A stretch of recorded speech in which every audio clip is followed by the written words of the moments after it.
আজ আমি আপনাদের করে দেখাবো ঝুরি আলু ভাজা। গরম ভাতের সাথে বা ফুলকো ফুলকো লুচির সাথে এই ঝুরি আলু ভাজা ঝুরি মেলা ভাত। এইরকম নতুন নতুন রান্নার রেসিপি পেতে প্লিজ আমার চ্যানেলটা আপনারা সাবস্ক্রাইব করুন। আর যদি ঝুরি আলু ভাজা আপনাদের ভালো লেগে থাকে তাহলে আপনারা প্রচুর প্রচুর লাইক, কমেন্ট আর শেয়ার করবেন। চলুন ঝুরি আলু ভাজা করতে কি কি উপকরণ লাগছে আপনাদের দেখিয়ে দিই।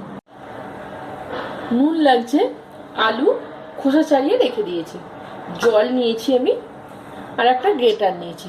গ্রেটারে এই আলুগুলো আমি গ্রেট করব। কিভাবে করব আপনাদের আমি বলে দেব। এরকম একটা গ্রেটার নেবেন, গ্রেটারের বড় ভাগটা দিকে আপনারা আলুটা গ্রেট করবেন। এইভাবে নিয়ে আমি প্রথমে এইভাবে ধরে এইভাবে আলুগুলো আমি গ্রেট করব। এইভাবে আমি করে নিলাম।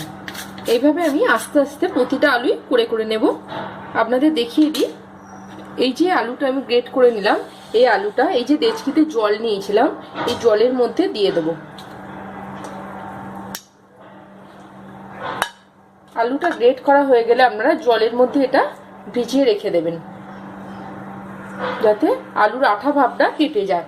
এই অবস্থায় আপনারা 15 মিনিটের মতো 10-15 মিনিটের মতো রাখলেই হবে। এবার আমি পরের আলুটা এইভাবে করে নিই। আলুটা 15 মিনিটের মতো জলে ভিজিয়ে রেখেছিলাম। তারপর জলে আলুটাকে 3-4 বার করে ধুয়ে রেখে দিয়েছি জল পাল্টে। এবার আমি এটা ছেঁকে নেব। এই যে চুবড়ির মধ্যে দিয়ে আস্তে আস্তে করে আলুটা এবার ছেঁকে নিয়ে আমি নুনটা মাখিয়ে নেবো আলুর মধ্যে।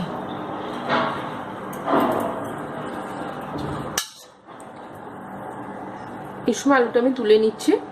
দেখতে পাচ্ছেন আলুটা একদম সাদা পরিষ্কার হয়ে গেছে। এবার এটাকে আমি সরিয়ে রাখবো একটু।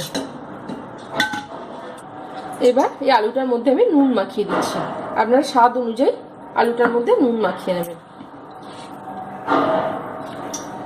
দেখতেই পাচ্ছেন আলুটা লাস্ট ধোয়ার পর কত সুন্দর পরিষ্কার হয়ে গেছে।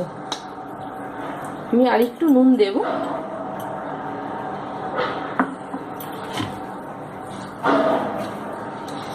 আমি এদিকে কড়াতে তেল গরম বসিয়ে দিয়েছি। এবার আলুটা আমি গরম তেলের মধ্যে অল্প অল্প করে ছেড়ে দেব। গ্যাসটা মাঝারি আঁচে করে দিলাম।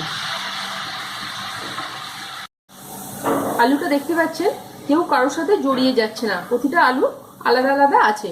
যতক্ষণ না আলুর কালারটা চেঞ্জ হচ্ছে আপনারা আলুটা এইভাবে ভাজতে থাকবেন। দেখতে পাচ্ছেন আলুটা গোল্ডেন কালারে এসে গেছে। এই সময় কি করব, আমি তুলে নেব, নাহলে বেশি লাল হয়ে গেলে টেস্টটা নষ্ট হয়ে যায়। আমি আস্তে আস্তে করে এগুলো তুলে নেব। আস্তে আস্তে আমি আরো কিছুটা আলু ছেড়ে দিলাম।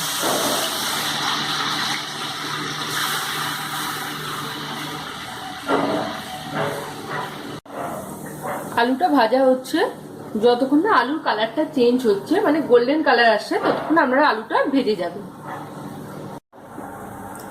দেখতে পাচ্ছেন আলুটা গোল্ডেন কালারে এসে গেছে। এবার আমি এটা আস্তে আস্তে তুলে নেব।